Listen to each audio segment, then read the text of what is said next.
Welcome, everybody. Welcome in. Welcome to the College of Letters and Science session today for Aggie Experience Live. Glad you can make it. We'll let people continue to roll in and then we'll get started. Just a couple of housekeeping before we really get too far into this. I just want to remind people that that we are doing a Q&A. So if you have a Q&A, let me get back to my screen. If you have questions, definitely use the Q&A, okay? So use the Q&A feature for your questions. We may ask you some questions along the way. We may ask you questions, in which case you'll want to probably answer those in chat. And then also, there is now transcript if you haven't seen it in Zoom. I think in the newer versions of Zoom. So if you want to turn the transcript on, there's a button down at the bottom that says, I think live caption, something like that. So if you need transcript, closed captioning, that option is there for you. All right, so I think attendees have slowed down coming in. So we will go ahead and get started. Welcome, everybody. I'm Mark Von Cannon. I'm the Director of Student Recruitment and Career Development for the College of Letters and Science. We're super glad you're here. Congratulations on being admitted. We're thrilled for that also. Yes, so I'm going to first show you this really cool little video that we put together for you. And then we'll get started.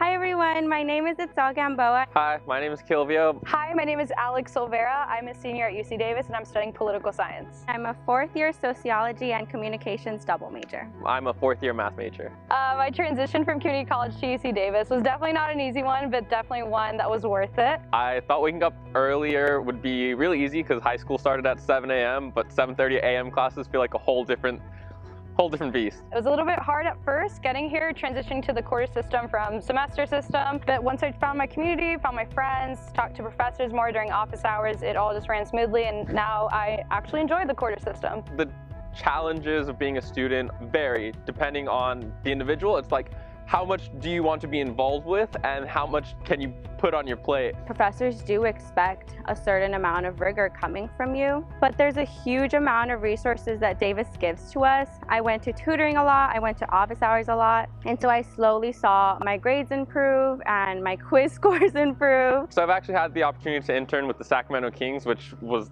a dream come true. And it was really nice because as a math major, a lot of times people ask you like, what do you do with math? Are you just gonna become a math teacher? I interned for an assembly member at the Capitol, which is insane to say that I have interned at the capital of the state of California. So it was definitely an experience. I learned so much and it helped me grow in my career. I know colleges and especially UCs are just known for like their competition. They're known for being so much hard work that I didn't expect to have everyone be so friendly here. The culture and the environment of Davis and the city of Davis in general is just so warm and welcoming. When I stepped on campus the very first time, it was orientation week and everyone here on campus was saying hi. Like all the students were waving on their bikes and I was just like, oh my gosh, people weren't lying. This is a really welcoming campus. You have people coming from all around the world, from all different backgrounds, and everyone really finds common ground and everyone's always happy to talk. It's been really nice, just a small town, small space to like live in. It's like everyone knows everyone here. My most memorable moments here at Davis, honestly, are just running through the campus. I love running through the Arboretum, walking through it with friends, having picnics there. It's trees everywhere, it's calming, it's quiet. And that's what makes Davis special to me, that it just gave me a different kind of environment that I'm able to thrive in. When I had a hard transition here, my first quarter, it was because of strangers and people that I had barely met that had opened their arms and hearts to me, which is the reason why I'm still here today, is because they have been my advocates, they have been my supporters, and without the community built here at Davis, I don't know how I would have survived without them.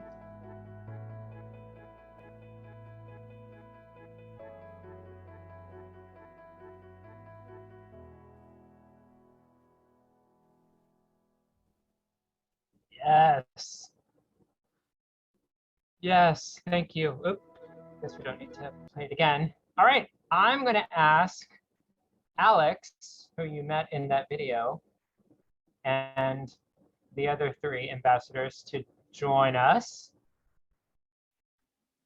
I'm going to ask them to introduce themselves, tell you a little bit about who they are. So where they're from, maybe their class level, their majors, and then also maybe one thing that was, kind of most surprising about UC Davis.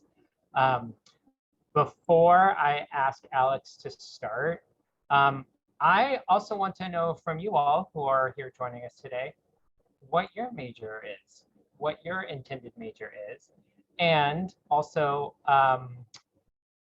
where you're from.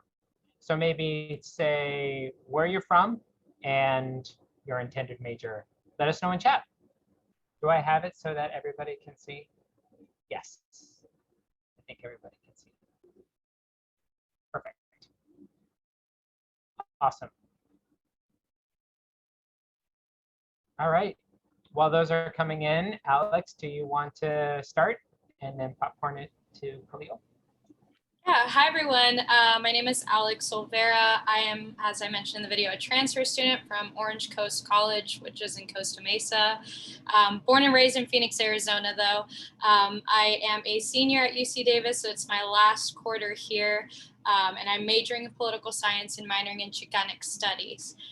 And so one thing that surprised me, and I'm going to reiterate it from the video, but yeah, everyone is just so welcoming on this campus. I was a little bit shocked because it just felt like you're in this like utopian friendly society and everyone was just really happy all the time.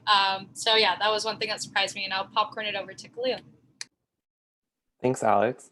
Hi, everyone. My name is Khalil. I'm a third-year political science, cognitive science double major with a technology management minor. And one thing that I really love about Davis and that surprised me was how much I love our little college bubble. And I think you cannot underestimate how easy it makes the transition into college, because you're surrounded in a city, a whole city full of people who are going through the same transition. And it makes finding resources, finding places to live, finding friends so much easier. And so that's something I really love about Davis that I didn't completely expect coming here. Hey everyone, I'm Kabir. I am a junior, third-year communication and international relations double major. I am from New Delhi, India, so I am an international student.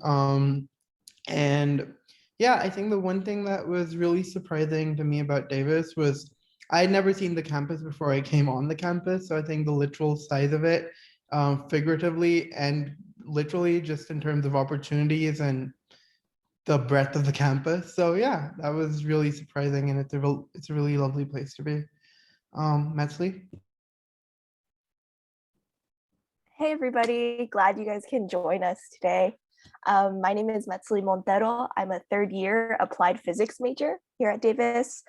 I guess something that I really found surprising about Davis and something that I've come to really appreciate is the fact that there's a lot of opportunity. I mean, something that you'll hear later on today is that there are a lot of like opportunities for y'all to try out new things, learn new things, and to be able to take advantage of that has been super amazing, and I could not change my experience for anything. So on that note, welcome everybody. We're glad to have you here, and we're gonna, before we delve a little deeper into Q&A, we have a video that one of our fellow ambassadors, Angie, made about the day in the life. If we can play it.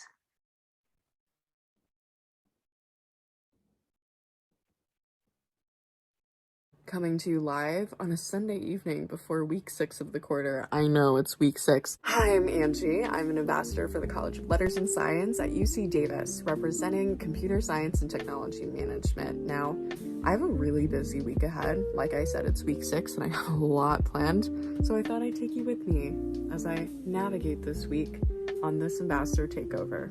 It's fine. Everything's fine. Are you ready? I'm ready. Are you ready?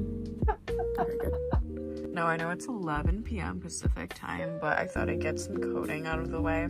I have this homework assignment due on Wednesday, but I have a lot of interviews on Tuesday, which means I should probably just wrap this up as soon as possible and get this turned in early so I can focus on my interview prep. Just a little background on me. This is my senior year, my 4th year at UC Davis, and you know, I had the lovely opportunity of interning at a software engineering startup in the Bay. You might not have heard of them. It's called Google. That should set me up for a job after I graduate, but the way computer science jobs, software engineering jobs work is you go through this lengthy process of, you know, phone screenings, online assessments, and technical interviews where you're on the phone with someone, they essentially ask you coding problems, and you have to walk them through your thought process and code out a solution for them. And they're very challenging, rigorous, and sometimes fun.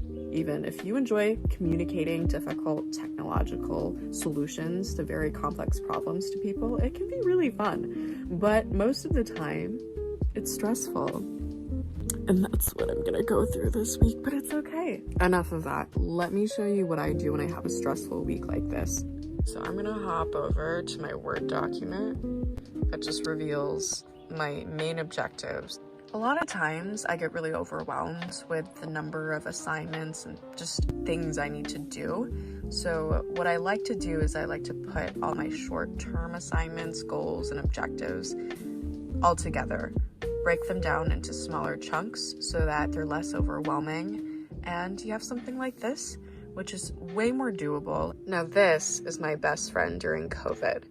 So this is my Google Calendar. You can see I had a really busy weekend and I have a busy week ahead as well. I'm just the kind of person who likes to assign work periods and exercise and all that fun stuff. Oh, you can see all my interviews on Tuesday. But this is my best friend this year, and I see her being my best friend for the rest of my life. She's my BFFL.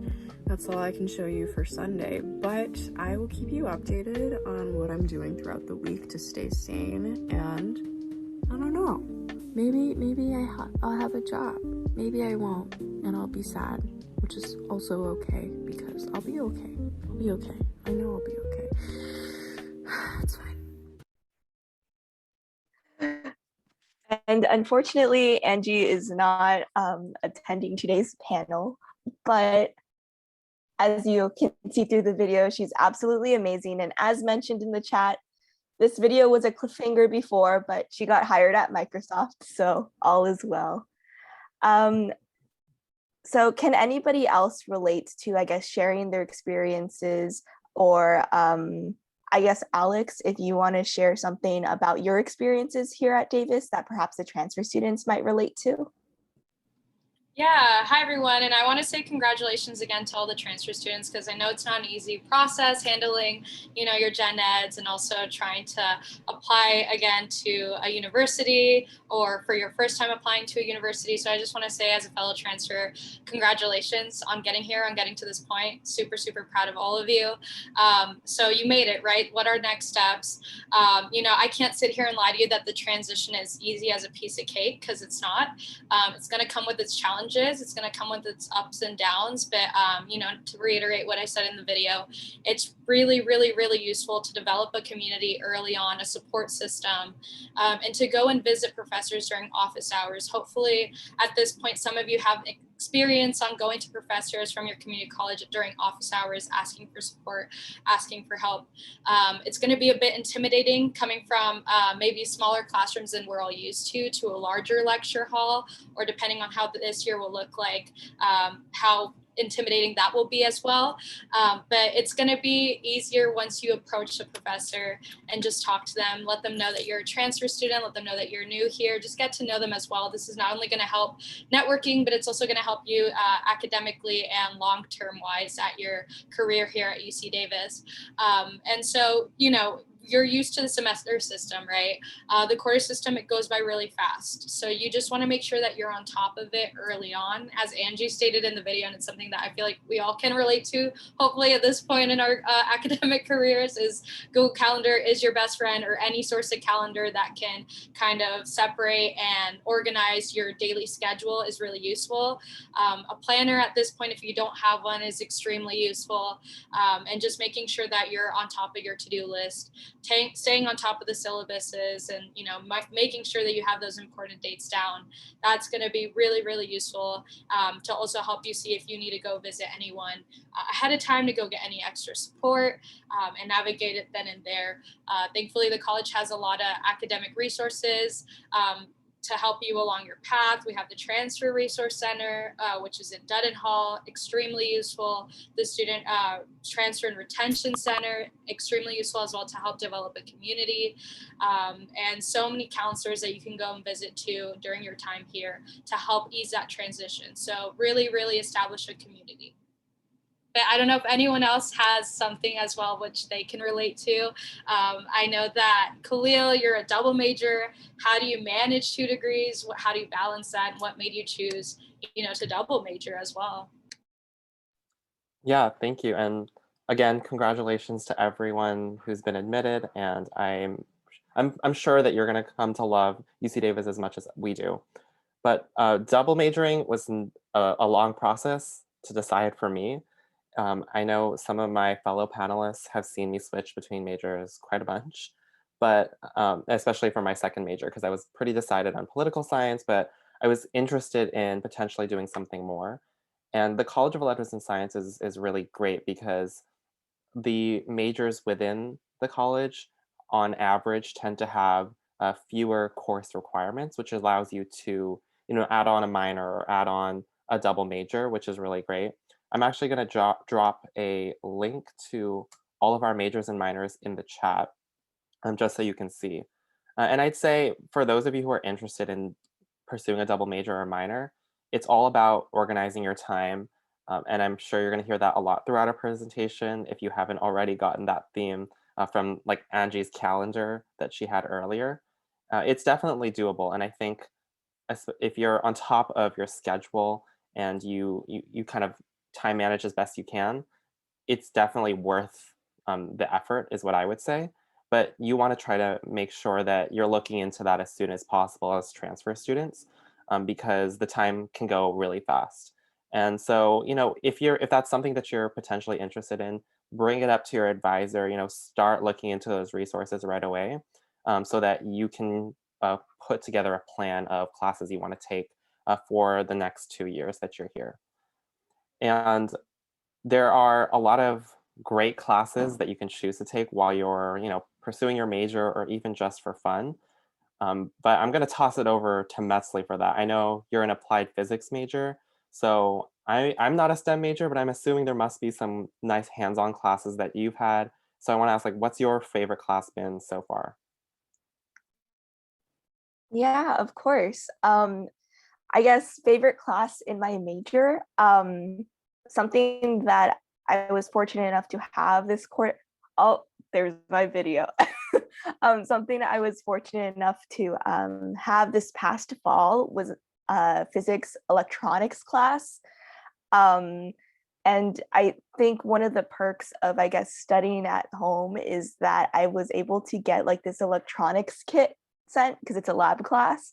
And so it was just really cool to be sitting at my kitchen table with like some like electronics, like wiring stuff, not knowing what I was doing, but having fun, just seeing, I guess, a light bulb light up. But I also have tons of favorite classes outside of physics. I saw one of the questions where somebody was really excited about the fact being able to take classes that I guess you're interested in and kind of zone in and focus on that. I think that's a really amazing thing about, I guess, college is that you can choose your schedule. And for me, outside of physics, I really love music. And so this kind of goes along with what I said in the beginning about opportunity. Yes, I had experience playing in an orchestra when I was younger, but I was able to join a percussion group here at Davis. If you go on the UC Davis music page, there's like ensemble groups, and a lot of them like don't require experience. So I learned how to, I guess, play in like Brazilian samba. So highly recommend, if you have time on your hands and need to build your schedule, just look through that course catalog and like talk to people. There are some really cool classes out there. There's a coffee class, there's a wine class, there's cool food science classes. And whatever your interests are, or even like whatever you're curious about, sign up. I guess aside from that, maybe let's get some input from some other ambassadors about their favorite classes. Kabir, do you want to take it away? Yeah, sure. It's really interesting because both of my favorite classes, at least the top two, are not from my major. I'm a communication and IR major, and my favorite class was an anthropology class. It was race, class, and rebellion. I took it last fall, and it was super interesting. And we had like a guest speaker almost every week in our second class. Like we had two classes each week, and the second would be dedicated to a guest speaker. So we got to like hear from so many like people who had like firsthand experiences and like contemporary rebellion. And then I also took this class in my freshman year that I really liked, called PLS 21. It's a really big class on campus. It's computers and technology, and I really like that class because after that class, I got to intern for the class. I basically stayed on within the class as like almost like a TA's assistant. We would kind of shadow the TAs and help in grading and just help people in class. And then I became a head intern for that class. So it was that was a really interesting experience overall. I think there's so many other cool classes. I took another class in my freshman year, which I constantly tell people about. It was a class called Water in Popular Culture.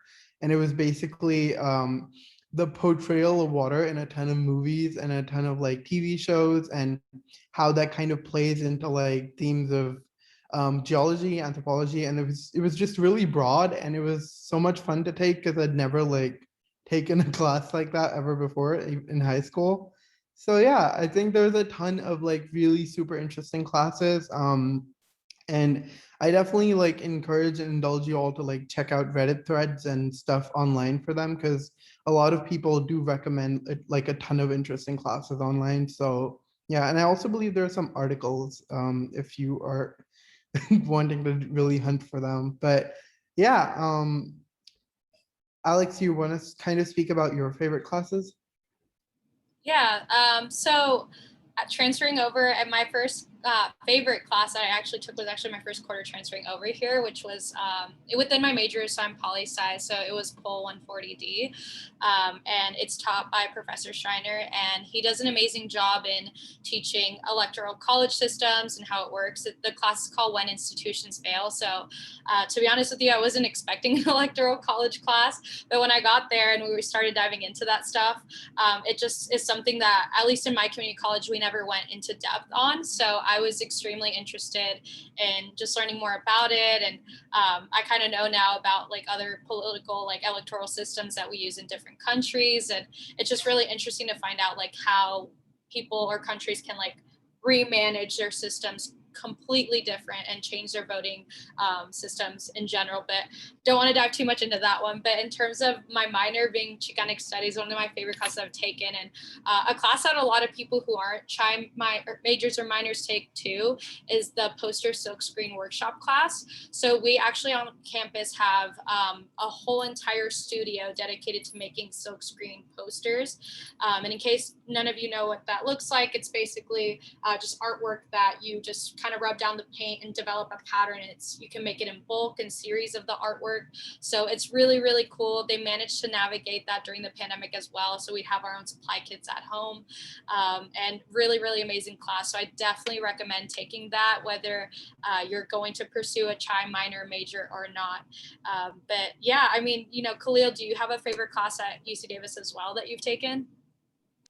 Yeah, I think one of my favorite classes is one that I'm taking this quarter, and it's a computational social sciences class. and it has guest lecturers from all the different UCs, and it's really interesting because it really opens my eyes to the way data is used. And so there's one professor, for example, who was talking about his research and how he used phone call logs to map countries that don't have a lot of mapping technologies currently, and how it can give a rough estimate for, providing aid to those countries. And I just thought that was really interesting to use something you might not consider like phone call data to help make those decisions, or you know uh, aid your research or aid in that area. And so I also like the fact that it has a lot of different professors come in to provide their input. So it's a unique class that I've never taken anything like before, and so that's definitely one of my favorites. And I don't actually mind it being on Zoom. That's one of the only classes that I can say that about. And I also want to quickly address, while we're on the topic of classes, I see a lot of questions in the Q&A section about, uh, how hard is it to get into classes, class sizes. Class size really varies depending on the class that you're taking. I will say, this is a tour guide fact, back when I used to give in-person tours, that I remember 70% of our classes have 50 students or less. And a lot of these classes tend to have discussion sections or smaller lab sections that meet in smaller classroom settings with the TA, and they meet usually once a week. And so you're able to go and get a smaller classroom feel in that sense. And it's really, I've always found that the professors and TAs are very accessible in my personal experience. So if you want to stop by their office hours, usually it's pretty easy to talk to them. They're more than willing to schedule time outside of those office hours if you're not able to make it. So that's just something I wanted to add while we're on the topic of classes. But I also want to talk about research a little bit.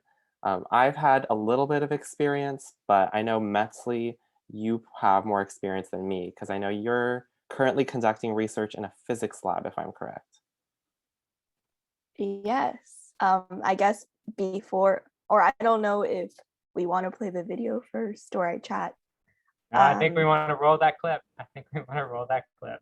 Okay, so quickly for context, right now I'm currently a part of a research program called MERPS. It's this research assist programs for first-gen students, as well as, I guess, minorities in, I guess, whatever field you're studying, the physical sciences. And so I made this video for the research program, and it got posted on the URC website. So here it is. Whether you use desk lamps, public transportation, or are in a lab class, in some way, shape, or form, you are reliant on electricity. And to get electricity where it needs to go, we need efficient materials that both minimize energy loss and don't overheat. But in order to get there, we first have to make a superconductive material, materials that have little to no resistance, that have potential applications in electronics like sensors and MRIs. And this is where I come in. Unofficially, I crush rocks, I dump them in chemical soups, I connect them to wires, stick them in X-ray machines, and put them underneath microscopes. Officially, I'm an undergraduate student conducting research on efficient electrochemical methods of synthesizing copper intercalated bismuth selenide, a potential candidate for topological superconductivity. And the results of my research? And so the end of that video was supposed to be like this, because the assignment was to make a cliffhanger to make individuals want to come to the URC. But I guess, unfortunately, the URC was this past weekend. But that was a quick 60-second glimpse into like what I do as a researcher. As mentioned before, I'm an applied physics major with an emphasis in chemistry. The research I do is mainly in this interdisciplinary lab called the Tau4 lab in the physics department. And it focuses a little more on like material synthesis, so like making materials. And so I guess for my research, I'm in charge of synthesizing this material called copper bismuth selenide. And On that note, I guess I was fortunate enough to be able to present at the Undergraduate Research Conference, or the URC, which is like this huge like research conference that happens once a year. You have an opportunity to talk about your research, have a poster made, and get your name known. I remember I was super scared about that. I actually joined a research group at the very end of my first year, and I was really afraid about being on the public stage and like presenting professionally. And so this past weekend was my first time, I guess, attending a conference of that level. And I will say this now, but all of you have faith in yourself and confidence in yourself, and sign up for all the opportunities that are available. As mentioned, the URC is one resource and one amazing conference that is at your disposal, and it's your chance to put on your resume that you presented at a professional conference. On a more general side note, research. To get into research, there were some questions about how to get into research, or whether you can join, how easy it is to join a research group, and whether you can join a research group outside of your major. So on those questions, to join a research group, I don't want to say it's really easy, but it really is just contacting people. The way I did it was, I was fortunate enough to be in person. So I met with my professor and I expressed my interest in joining his group, and he said, okay, when do you want to get started? I know for some professors, there's a little more formal of a process. I guess since we're virtual, maybe try shooting out some emails requesting to meet with the professor, or whether they have research positions opened. I have a friend who sent out like maybe 20 emails to a bunch of professors whose research interested her, and only a couple got back to her, and now she's in a research lab. But really it starts with you, because the professors, they have their responsibilities with classes, mentoring their own students, as well as, I guess, life. So it kind of falls on the student to like seek out those opportunities. Interdisciplinary, you can by all means do research in a field that is not your major. I know that I always tell this story because I think it's really cool, but one of my friends in chemical physics, she ended up doing research with Shield's library or something like that, where her work was like preserving like old texts. And it was kind of like this interdisciplinary project with Shields and like the English department, where she was using like carbon dating, as well as like, I don't even know, it was chemistry stuff, I guess, to, I guess, learn how to like create chemicals to preserve text, as well as like learn how to tell how old a text is, which I thought was super cool. I also know like an electricity and electrical engineer who also did research in music. So in all honesty, there is no background requirement to do research. You just ask the professor and you join.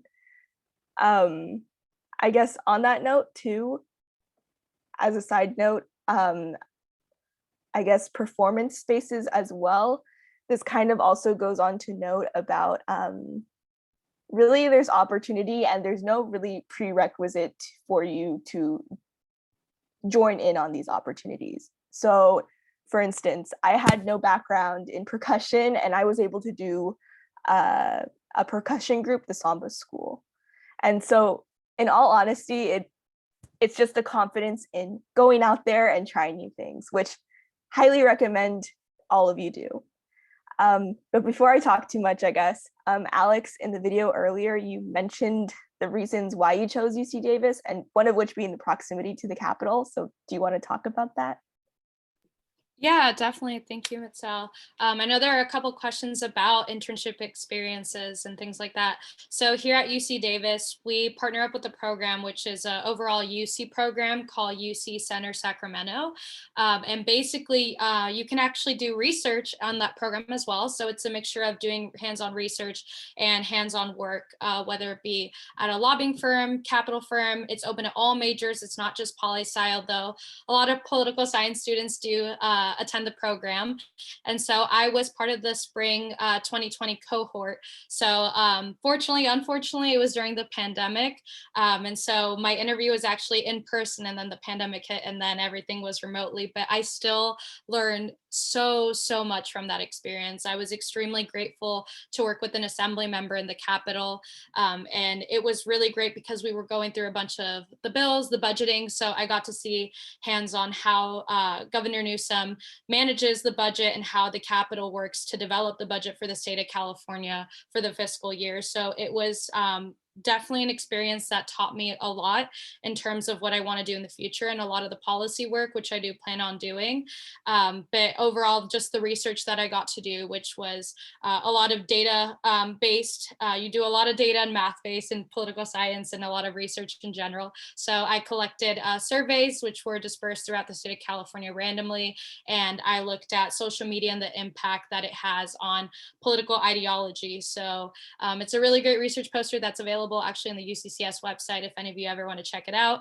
Another program that I did was UCDC, which I don't know if any of you have heard of it. It's a very large program that's definitely known across the country. And basically it's UC students that get to intern as well as do research in Washington, DC. So I got the lovely opportunity to be a policy intern for farm worker justice, where I got to work with lawmakers, policymakers, and see how farm working policy and agriculture policy is affected nationally. And it was a great experience because not only was I open to a lot of the legal work that's done through labor, but also policy through agriculture. And that was one of the experiences I had as well. But yeah, just being really close to Sacramento is extremely useful. It's one of the reasons why I chose Davis, is because if you're poli-sci and you're at UC Davis, it's a huge blessing. You are about a 15-minute car ride away from the capital of the state, which is the largest place you can make a policy impact if you're interested in that. And so we have the Mexican consulate there. We have so much in Sacramento. And so if you're there, if you're any major, to be honest with you, that is really huge because it's this capital of the state. So yeah, I mean, I really enjoyed my experience. I know that other ambassadors here have had other experiences. Does anyone here want to talk a little bit about that? Like Khalil, I know you've had some experience with student government and everything like that on campus. If you want to expand on that. Yeah, I can definitely talk about that. I'm going to let Kabir go first to talk about his research experience. And I apologize for using the wrong chat. Yeah, I kind of wanted to talk about my research because I just rejoined like this quarter, and I'm working for so I know that what Metzli said is mostly science heavy, but I wanted to kind of give a perspective of like research in a non-science field. I'm currently working in the computational communication lab for researching under a professor. And I worked with him last year, and he wanted research assistants again. And so the entire point of my research is kind of that we reach out to people on Reddit and see how online leadership works and moderation online works, and how that kind of has an effect on politics and communication methods in general. And so that's something that we were working on, and I thought it was really interesting and worth mentioning. But yeah, so there's a ton of like, and I actually never went to the URC or any strong research body to kind of find or seek my research experience. I remember just getting an email from my advisor in my second year, and just capitalizing on that opportunity. And since then, the professor just knows that because I worked with him for one quarter, he often like asks the same people who worked with him to like return if they want to. And so definitely look out in like other arenas, because research is kind of out everywhere, wherever you can find it. And yeah, back to Khalil. Thanks, Kabir. Yeah, I have had similarly to everyone here on the panel, some experiences with a lot of different fields. So I work as a student assistant to the dean at the law school, which has really allowed me to, look at what actually happens inside the law school, because that's what I think I'm going towards at this point, is law. And so that gives me a really good insight into, what the future might hold for me. And I've also had a lot of experiences that I've gotten to have just to kind of see if I like certain areas. So for example, I'm a tour guide right now at UC Davis. Obviously, it looks a lot different during the pandemic, but that's something that I'm doing for fun. This Ambassadors of Letters and Science and getting involved with student government. So there's a lot of different areas where I've gotten to get involved. And I'll say that there's no one-stop shop to get involved. So while we're going to be presenting a lot of great resource hubs like the Undergraduate Research Center, that's not the only place to find these opportunities. My best advice is to be vigilant, especially in your first quarters, and look out for different opportunities, speak to different professors, speak to fellow students, because a lot of the times these opportunities are right there. And if you, reach out to the professor or TA that you really admire, they might have an opportunity to work with them. And in terms of research, that's something I want to kind of talk about a little bit more, because I was seeing a lot of questions about that in the chat. I had no prior research experience before coming to UC Davis. I didn't even know what research looks like in political science. And so I went to the Undergraduate Research Center, and I got to participate in a program where they paired me up with a graduate student who's currently doing research in political science. And I got to just shadow her, see what her process was, how she collected her data. And it was a really great experience because I got to try that without having any prior knowledge. And I learned that it wasn't my thing, but I think that's the benefit, is that I get to test it out now. And if I like it, I have a connection and I can start to move on. But if not, that's okay. And the Undergraduate Research Center, I'm going to keep talking about it because it's a really great resource. They also have a conference each year. And that's a really great space for undergraduates to get to present about their research and their findings that they've had. And so there's a lot of great opportunities because UC Davis is a Research One facility. And so that's definitely something to take advantage of.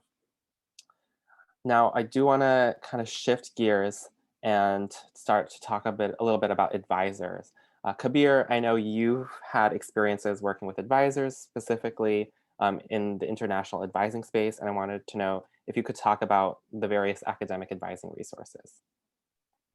Yeah, I think before I start, I just can't stress the importance of advising. Advising is one of the best things that Davis in general has to offer, and they have a tiered structure advising.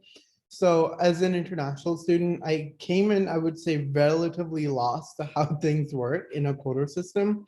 And in general, just a different type of an education format. So I think the advisors really helped me kind of traverse this area.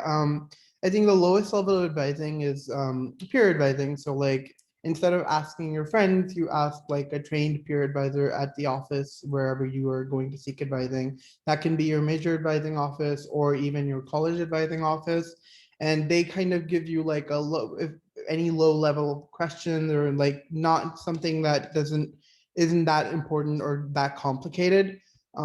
So you can always go to them, but I have really had like I found a lot of like value in going to both my major advisors each quarter and also my college advisor. So major advisors are basically advisors that are specific to your major, and they're amazing. They kind of help you chart out what classes you can take and how you can structure your schedule. And then also in my case, because I had like over time, because I make sure to visit my major advisors every quarter, they kind of know how I am just through my performance in the major classes. So often like my major advisor would recommend that, hey, don't take this particular professor because their way of grading will kind of hurt your grades because you like writing essays and they do multiple choice exams. And like, they're really helpful in that sense because they can really link you and connect you to like, if they get to know you, they can really help you in general. So I 110% recommend to go to major advisors and like make sure you're constantly keeping in touch with them. They also like provide you like over email and other ways kind of just acquaint you with a lot of opportunities that would be particular and specific to your particular major. And those opportunities can range all the way from internships to study abroad to research and so much more. And yeah, and then there's another level of advising, which is kind of just general, more holistic and more broad advising about college, which is the College of Letters and Sciences has a bunch of advisors, and they kind of talk about graduating requirements, academic difficulties, and just your overall well-being. I really love this particular form of advising because I think it's always, for me, it's always a gratuitous check-in at the end, like in the middle or right at the end of the quarter, to see if I'm like making good headway and just to get like hear from another person how things are. And I actually have really bonded with almost all three of my advisors, but specifically my college advisor, Holly, because they really helped me. And she really like, as an international student, she really helped me kind of find roots on campus and also just in general be really make sure that I'm taking good decisions and being successful overall. So I definitely recommend that you also check out the Deans of Advising, which is the College of Letters and Sciences Advising. And yeah, and I think then there's another level that I personally, as an international student, have kind of encountered, which is community specific advising. So I have SISS advisors, and I believe that campus also has transfer advisors and advisors for specific communities on campus. If you're like really lost as to like your for a particular like topic within that, I think there's advising for that as well. So I encourage you to kind of just search it up and find it, because everybody on campus essentially wants to help. And then I think the last kind of level of advising is your instructors and faculty and anybody who you think may kind of guide you better. And it's important that you go to their office hours, have conversations with them, see if you're like, specifically if you're looking into like a career in the similar field. I would definitely recommend that you speak to your instructors and get some advice from them. They're all pretty like level-headed and give you really good advice. So yeah, I can't like, again, I'm saying this again just because I can't stress the importance of advising enough, because I think it really forwards your academic scheduling, your path, your planning, and just in general the flow of how you'll work. And if you go each quarter, there's no way that you can like, because there's often things that can happen where you like end up faltering just because you didn't go and like something skipped your head. But if you're getting a check-in with someone else and someone else is getting like a pair of eyes on whatever you're doing, that's always like better to kind of improve or just make your path better. Yeah, and moving on, kind of pivoting into the next topic, because faculty advisors are really important so that you graduate on time. I know Alex is about to graduate and she's already landed a job. So could you talk about some of the advising resources on campus for a career or like just grad school prep? Yeah, definitely. So I think the moment I landed on campus, which was fall of 2019, I went to go visit the pre-law and graduate advising counseling, because I know that it goes by really quickly. And let me tell you, those 2 years went by so quickly. So you're going to want to go and visit them at least your first year if you're planning on pursuing a graduate degree, whether it be a law degree or a master's or a PhD or whatever it may be. Because you're going to want to go and visit them to make sure that you have everything prepped for that moment. They'll give you a little bit of a timeline on what they recommend that you do in terms of getting to those steps for graduation and what you need to do in order to pursue that goal that you have after undergrad. But I definitely took advantage of the pre-law advising group because I am pre-law, and they'll sit down and they'll look over personal statements. They'll look over anything that you need to have prep for law school, recommendations on what to join, any internships that they have in mind as well. So it's really great. Right now, the counselor advisor is Montserrat. She is actually on her last year of law school. She's really great. And she's been helping students immensely on trying to get them towards their law school goal. And the graduate degree or the graduate office, advising office is extremely useful as well. They'll go over personal statements. They'll host workshops in terms of GRE, what it looks like, GRE prep. The graduate office also offers a free GRE prep course over the summer. So I definitely recommend looking into that. It's on a first come, first serve basis. So it's a very impacted program that they have there. So definitely look into that if you haven't already, because it goes by really quickly. I started looking at stuff like that during the summer, not to stress any of you out, but I started looking at all that stuff during the summer. Plans changed completely. So I'm actually going to be going into Teach for America during my gap year for law school. So it changes, so don't stress yourself out as well. There's a lot of fellowships, a lot of after undergrad opportunities waiting for you, some of which, if you all are already registered on Handshake, which is a platform that UC Davis uses often, they'll automatically reach out to you through that messaging center as well. Sidyear as well is another popular one that a lot of undergraduate students are recruited from for after graduation. And I definitely recommend looking into fellowships and things of that nature to prep yourself for that moment. So yeah, I mean, any tools like that is extremely useful. I think that making sure that you're attending the career fair that we host is really useful. You'll find internship opportunities, you'll find after undergrad opportunities, and much, much more. So, if you need professional support, it doesn't just stop at advisors and getting recommendations there. It's also the advising offices. It's also the network you make in your clubs, and joining clubs also helps a lot because they have internship opportunities and other clubs do as well. So definitely expand your network as much as you can during your 2 years here, or however many years you're going to be at UC Davis. You should have no problem in landing the job of your dream after UC Davis. So yeah, I mean, I don't know if anyone else has any experience in terms of what they're looking into right now. Metzel, I know that you didn't you talk about this during the class and academics and career and having a large network and making sure that you expand your mental and physical wellness in terms of counseling and support during your time here at UC Davis. If you want to talk a little bit about that. Yeah, I mean, I'd like to also take this time to just make a statement. Yes, we're students, and oftentimes we can get this tunnel vision of school comes first. But the truth is, you come first. Take care of yourself, please. And I'll make a little PSA, drink some water because it's been a little warm. But yeah, there's a lot of resources to support UC Davis students in health and counseling. I guess on campus, well, for one, UC Davis has the medical school.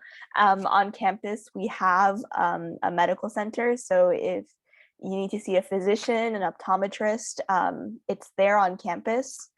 There are also many resources for mental health.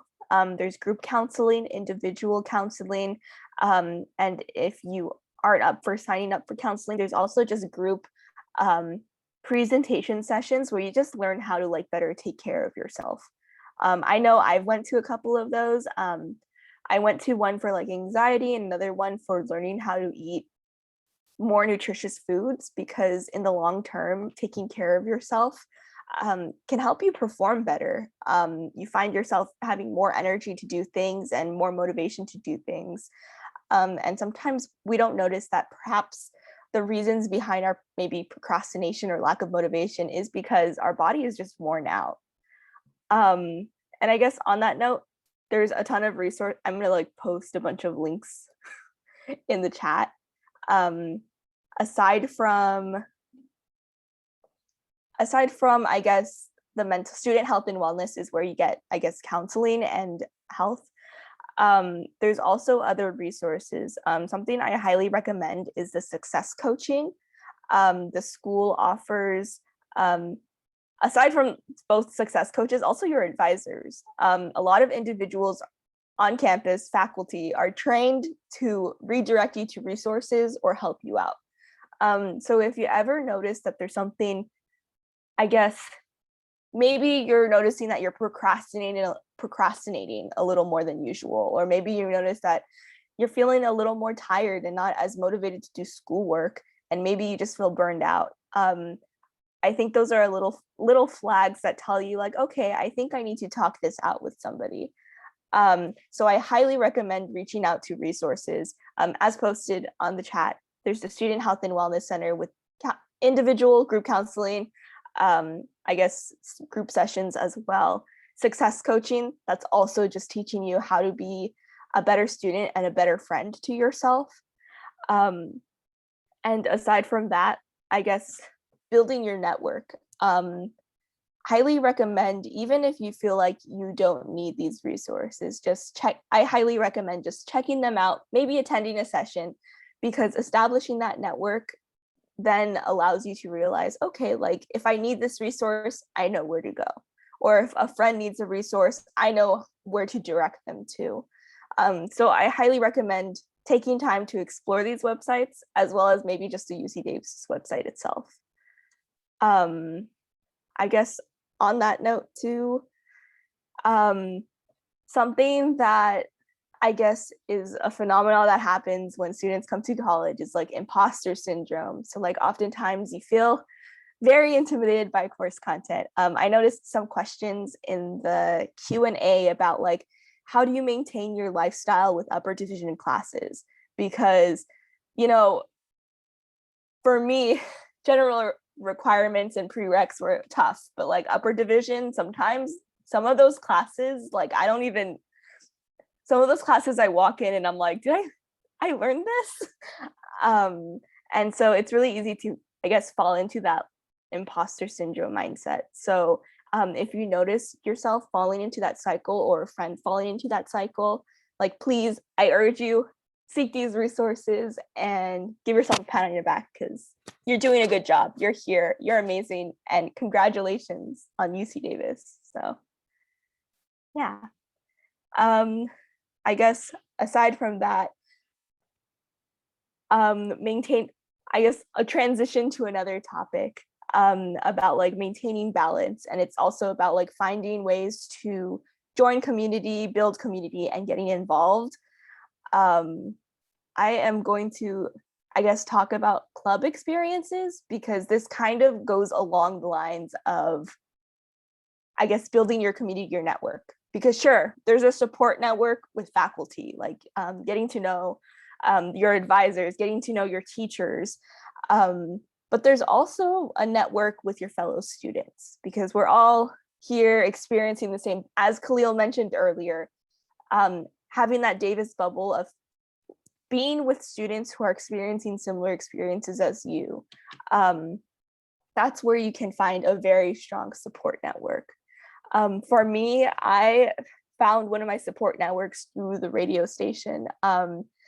As mentioned, I'm an applied physics major, but something that I really enjoy is just sharing, I guess, what I know, or just talking about science. And so with the KDVS radio station, I've had the opportunity to go on the radio station, talk on a radio station live, and just talk about science. I was a science and conservation news reporter, and there are so many other clubs for you to get involved. Highly recommend joining them, and that's kind of how you find out your interests. I guess along the lines, you might get the impression that, okay, like she really enjoys research, she's probably going to get her PhD and work in a lab somewhere. And I mean, I don't know, but I also really like science communication, and going to the radio station, talking to journalists, helped me kind of figure out what my interests are and build that support network.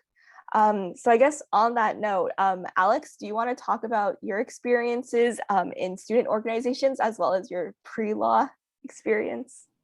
Yeah, definitely. So I before I transitioned to Davis, I was kind of policy oriented and I wasn't really thinking about law. And then over the summer, had an experience where I wanted to pursue law, and so got to Davis and then joined a pre-law organization. And organizations that are medical, like if you join a pre-med org or a pre-law org, any organization in general, but those specifically are really useful because they'll provide networking in terms of wanting to go into that specific field. They'll provide LSAT prep, they'll provide LSAT course discounts, so many resources. It's insane. And I am so glad that I joined an organization called ARASA Pre-Law Student Association, which I'm actually currently the co-president of. And so just to reiterate what Metzli said, if you all are transfer students, and I know that the imposter syndrome can be real when you get here because it just sometimes doesn't feel like we belong here, but like Metzli said, you do.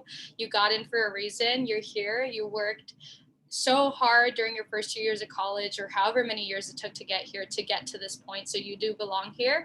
And as a transfer student, you're allowed to take up spaces. You're allowed to be presidents of clubs on campus. You're allowed to join student government. You're allowed to do anything you set your mind to, so long as you're determined to do it. So as a transfer student, that's one of a co-president of an organization on campus. I'm extremely blessed to be able to apply everything that I learned from getting involved at my CC to UC Davis organizations. And so I've been blessed to be a part of that organization and provide academic resources to any and all specifically marginalized and underrepresented minorities that need to get into the field of law, to provide them the resources that they need in order to achieve that goal. But we welcome everyone as well as other pre-law societies. We have other ambassadors who are also presidents of pre-law societies, which offer almost the same amount of resources and experiences and guests and speakers on those organizations. So get involved. You can do it.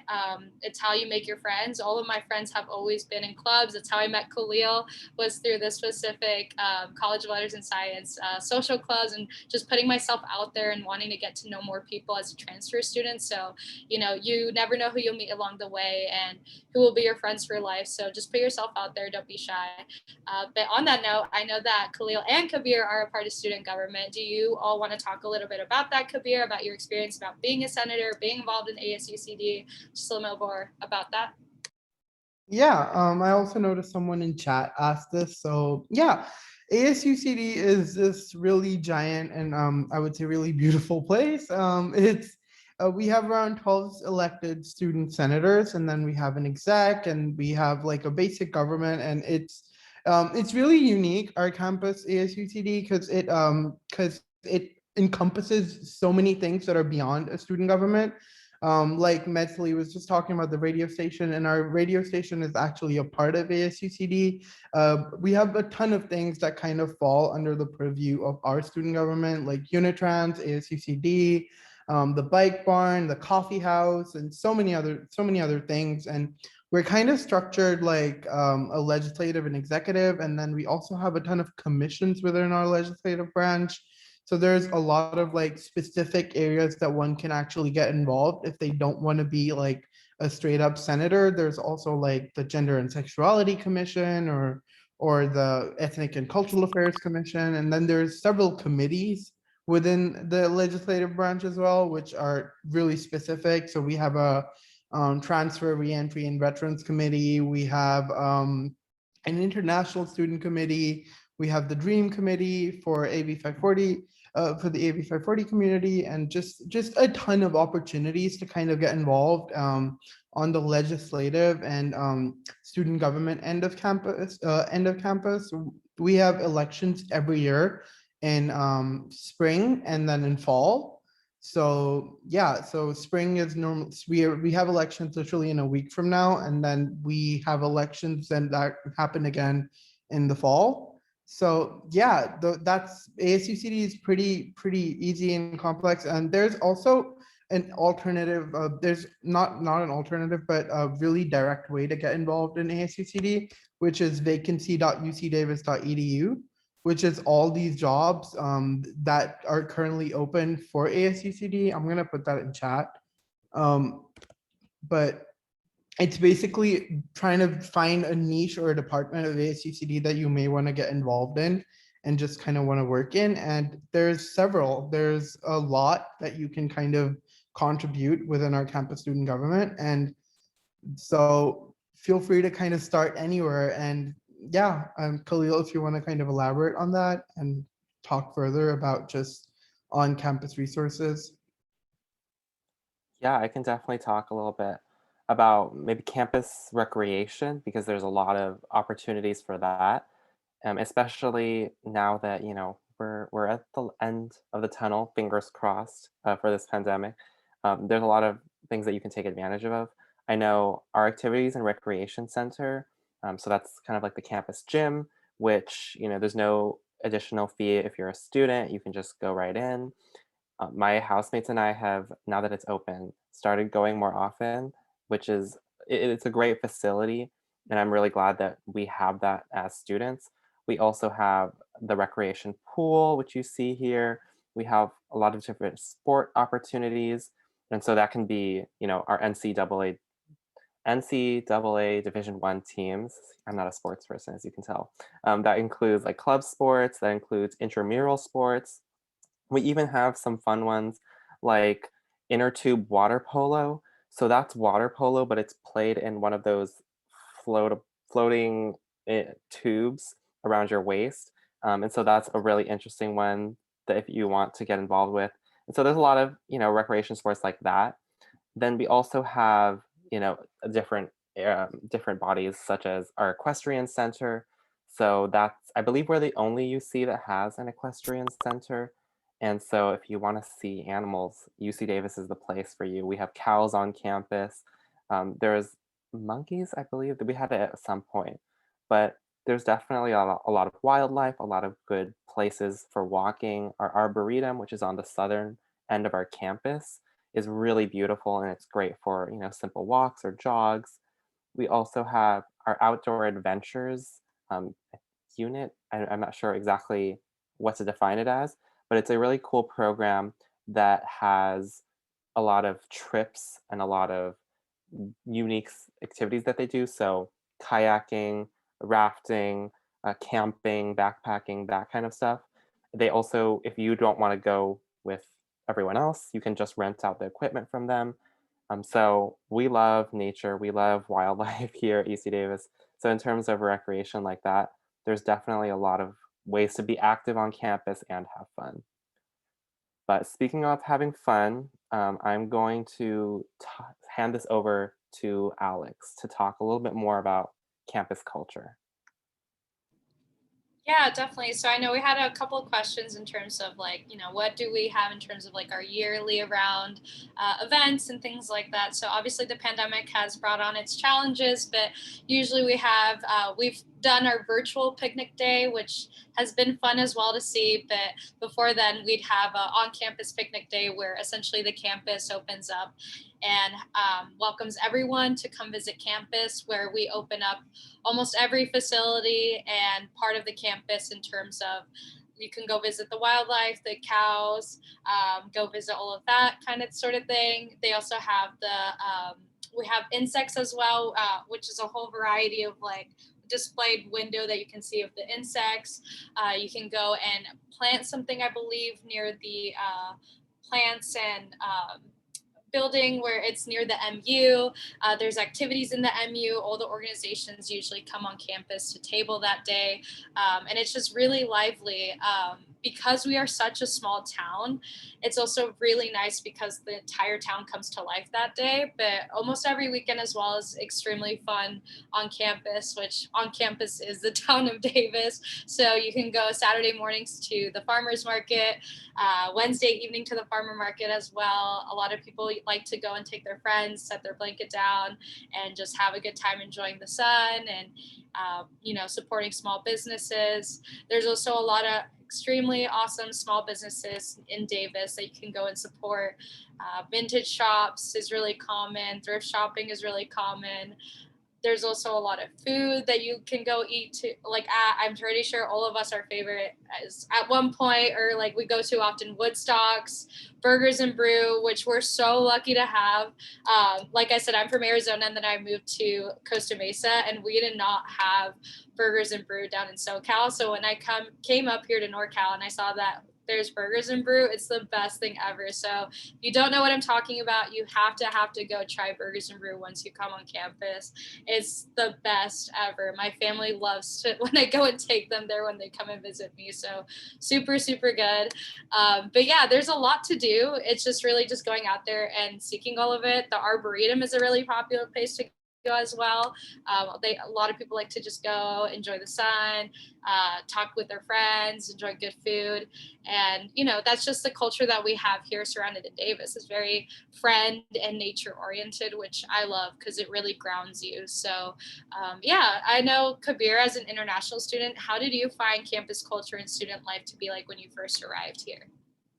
Yeah, I think the first thing I tell everyone is that the smell the smell of the cows, I think that was the first noticeable like thing to me. And then it was really funny because like I think it was when I entered campus for the first time ever, I entered my dorms, and then there was just this overwhelming smell, and I was like, I will never be able to live with this. And then by the time I left my dorms at the beginning of my freshman year, I was like, I'm gonna miss this.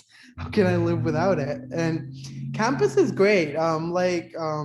Alex mentioned, a ton of things to do, and a ton of things within the town of Davis. It's also huge, which I mentioned right at the beginning. There's so much space and so many areas on the campus that you'll kind of keep like traversing, finding.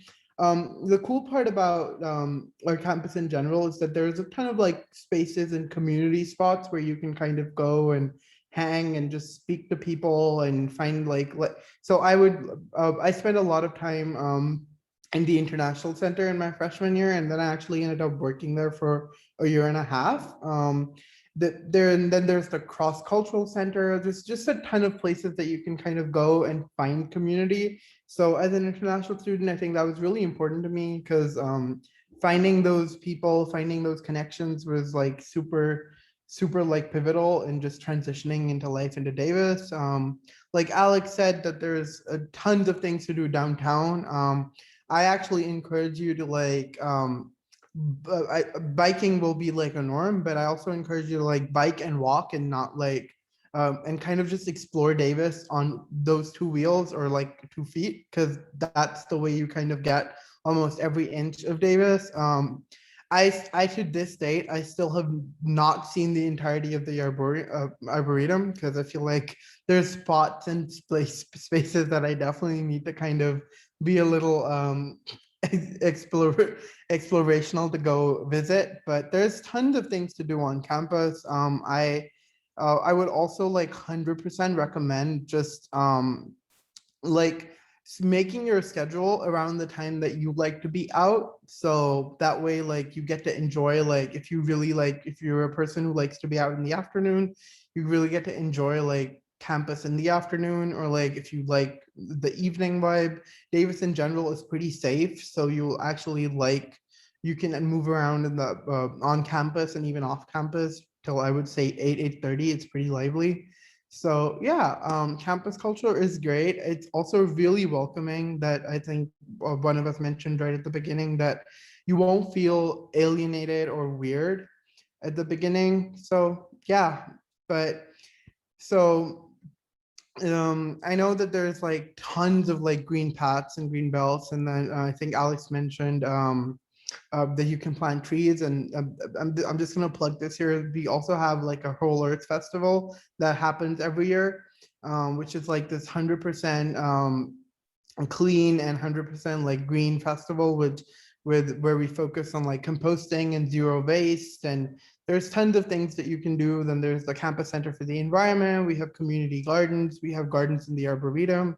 It's a really green campus. So like Khalil and Alex were mentioning, we have like a ton of wildlife. There was just the Mental Health Initiative, which is an organization on campus. They did a live stream with llamas on campus the other day.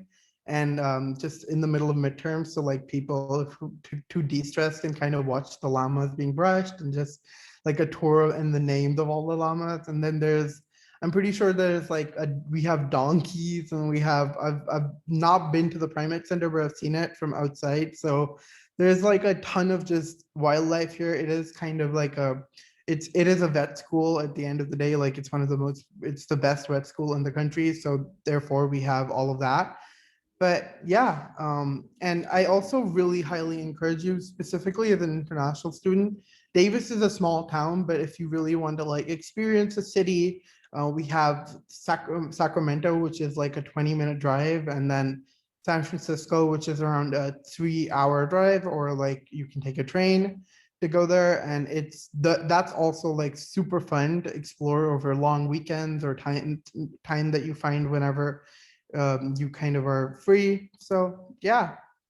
So does anyone else want to kind of add to anything about life in Davis that is sort of pivotal to their existence here? Khalil, mentally? Something really quick that I'm not sure if you guys touched upon as I was speed typing answers, but Davis is like super safe. I like to joke that like before COVID, I used to like live on campus. Like quite literally, I would like go in the morning for my morning physics classes and then just hang out with my friends in the afternoon and then do work in the evening in Shields. And sometimes I would be there at like 10 p.m., or even as late as like 2 a.m. on campus in the library. And so UC Davis has something called Safe Ride, where they can, after a certain time, they can take you from anywhere on campus to anywhere in Davis. And so it's a free service, and I use that all the time. It's kind of like a free Uber just to go back to wherever you live. So on that note, I don't know, I really appreciate and I feel very privileged to be here at Davis, because I can not be afraid about like staying out pretty late. And I mean, I know a lot of individuals are worried about like safety, especially since many are far from home or perhaps aren't quite sure like Davis and where everything is. But from my personal experience, I would say it's super safe. And so I was very comfortable with exploring everywhere in Davis.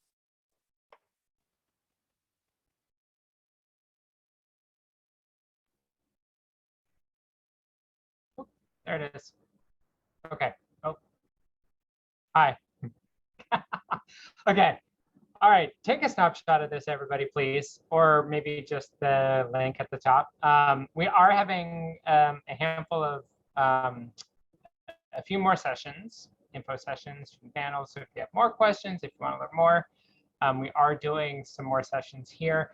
That session on on Tuesday the 18th, College of Letters and Science info session, it's going to be more formal than this. So we'll have more about our majors, about our advising resources. So it'll be more detailed information about the college specifically. We will have a panel of students and some faculty and an advisor here to answer your questions live too. So if you want to learn more, please definitely check out these. Okay, I want to get to questions because I know we've been talking a lot and you guys have been addressing questions as we go, which is amazing. So I think, I know that there were lots of questions in the chat about, I'm just going to stop sharing. Here we go. There were a lot of questions in the chat about housing for transfer students. Where do you live? Are they singles? Is housing guaranteed?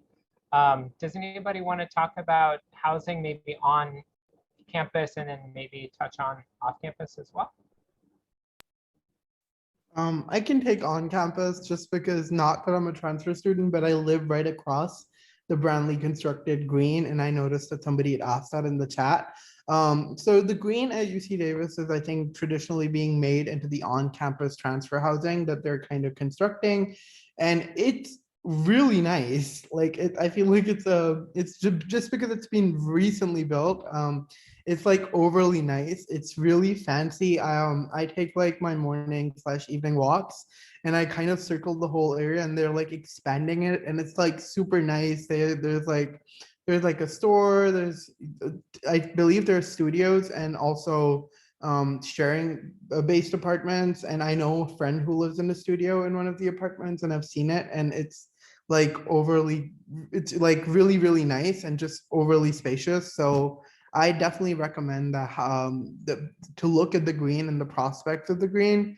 But I also know that there's a ton of other options and like off-campus housing and housing in Davis in general that is pretty close to campus. Almost everything is pretty close to campus. But yeah, and in case you're like struggling to find those, I know that we have resources that kind of are targeted to help people find housing, and also just to kind of help navigate the complex housing dynamics within Davis. So we have like a housing advising for undergraduate students, and we also have something like a housing day where a ton of places that come and basically show or display what apartments and their different configurations. And yeah, I think there's a ton of ways to kind of find housing.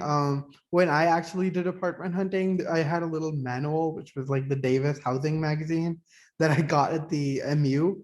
So there's like tons of ways to kind of dip your feet into like looking at the right place and then figuring out what's right for you. But in terms of on-campus housing, almost everything is really nice because most of it is really new. Also, it's always connected to like the Unitrans, so you really quickly get to campus, and there's like stores nearby that kind of are convenience and provide you are open to like 11 or 10. So it's really just it's a good experience overall, at least the green at UC Davis. But Alex, if you want to add anything about transfer housing. Yeah, I mean, I guess the only thing that I'd add, so I personally was on the wait list because there are a few things that I had to take care of before I committed to housing.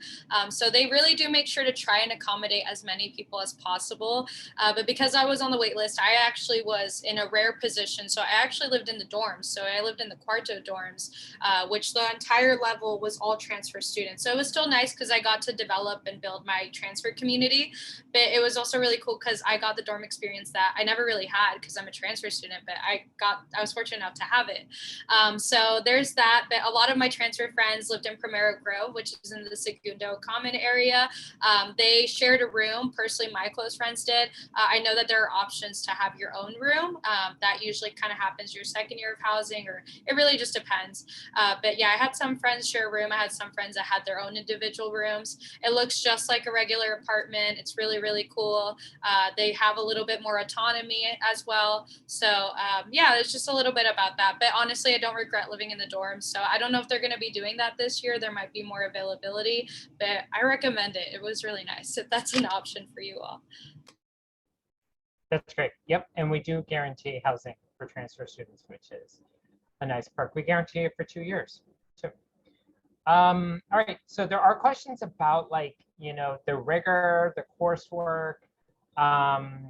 There's one in here specifically, Alex, about, scaling up. So once they get here, are they like, 16, 17, 18 units? Are they all major courses? Like, what does that look like for all students? This student asked specifically about poli-sci, which you know about, but do you want to just talk broadly about what that might look like for transfer students?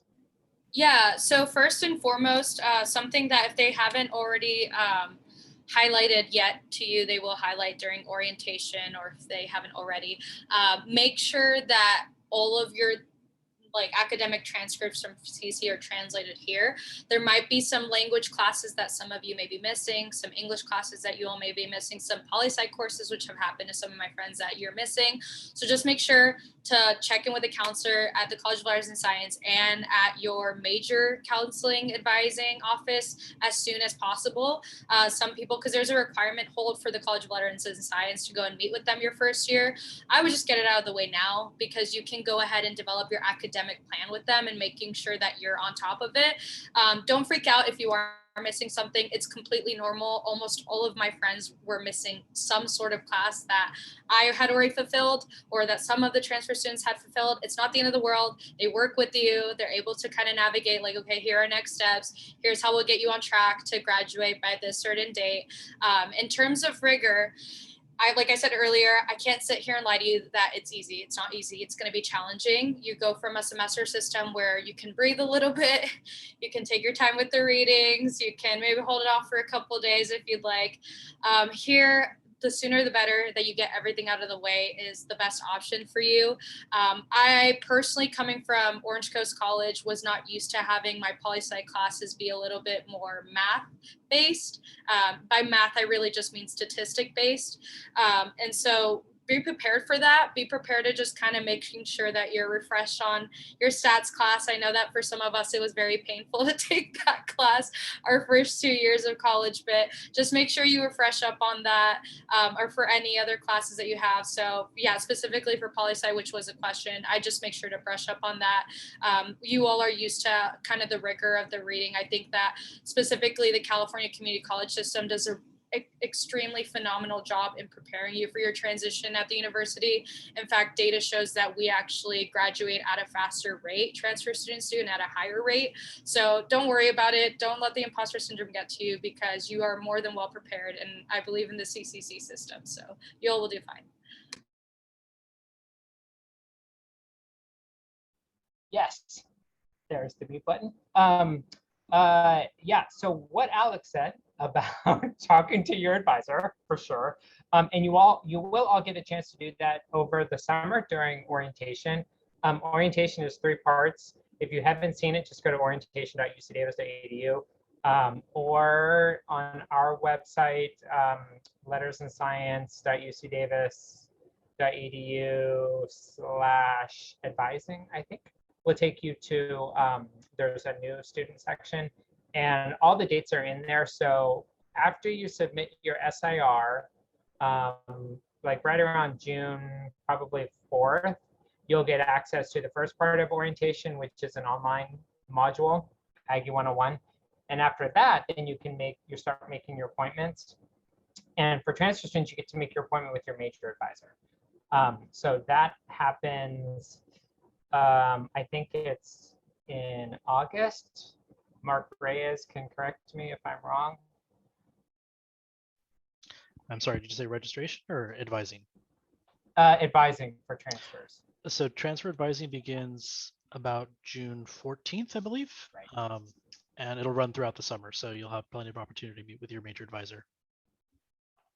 Right, that's right. Yes, I had that confused with registration, which happens in August.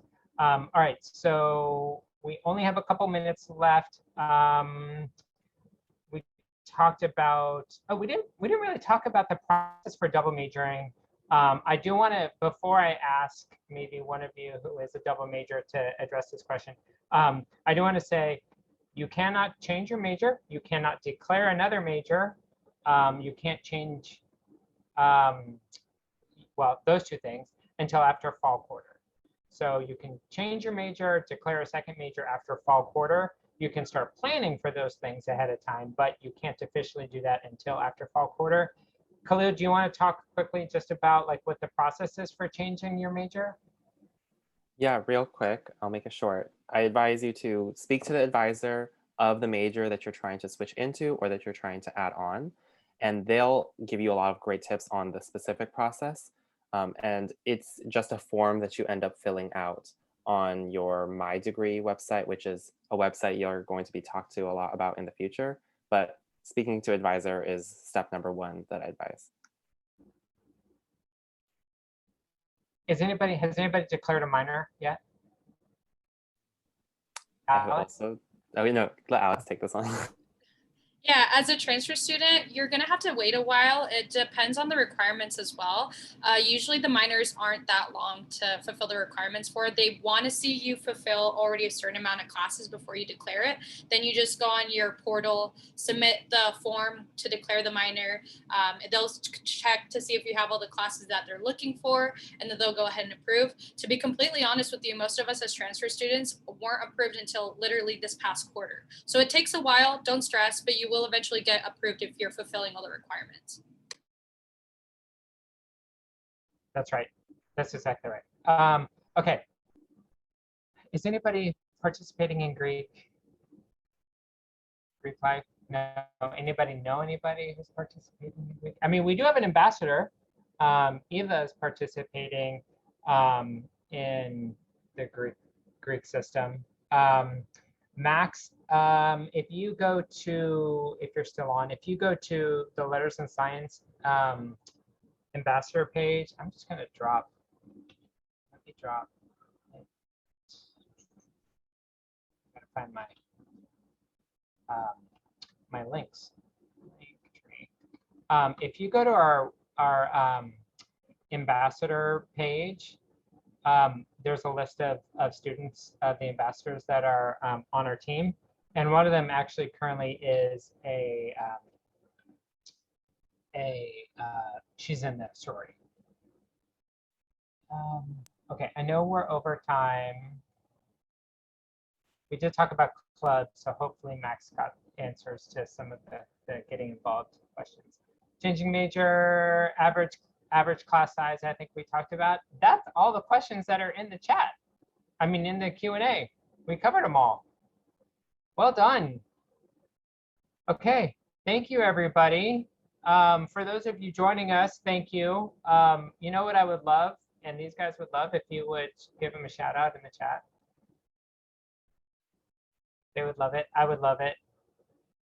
I also get to, you know, grab a screenshot of it and put it in my performance appraisal. So give me a solid and say thanks to all of my panelists.